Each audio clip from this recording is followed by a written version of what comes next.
For this child I prayed, and the Lord gave me my petition which I asked of him. Therefore also I have lent him to the Lord.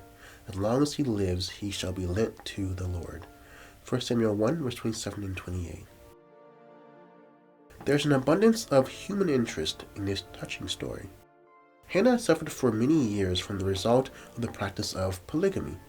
Her husband Elkanah's other wife had children, but she herself did not. In the culture of that time, this was a disgrace. In her heartache and her desperation, Hannah prayed and promised God that if she might bear a son, she would devote him for life to the service of the Lord. Her request was granted, and her son was named Samuel.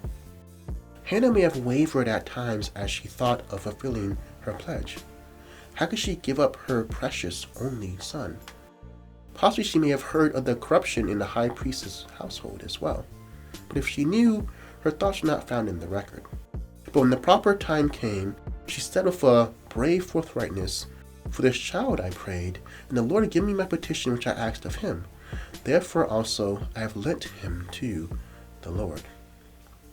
Are we as faithful in fulfilling our promises to God as Hannah was? Perhaps in some time of danger or adversity, we promised God that if He remembered us, we would remember Him.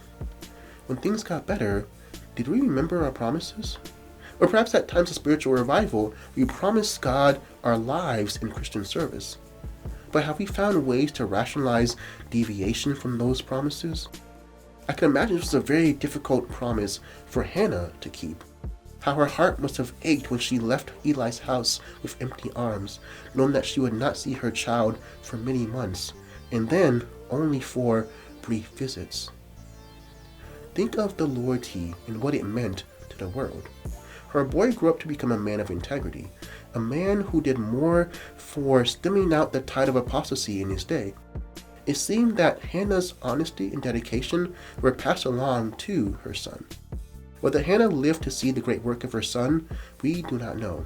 But the world was a better place because of her deep sense of devotion.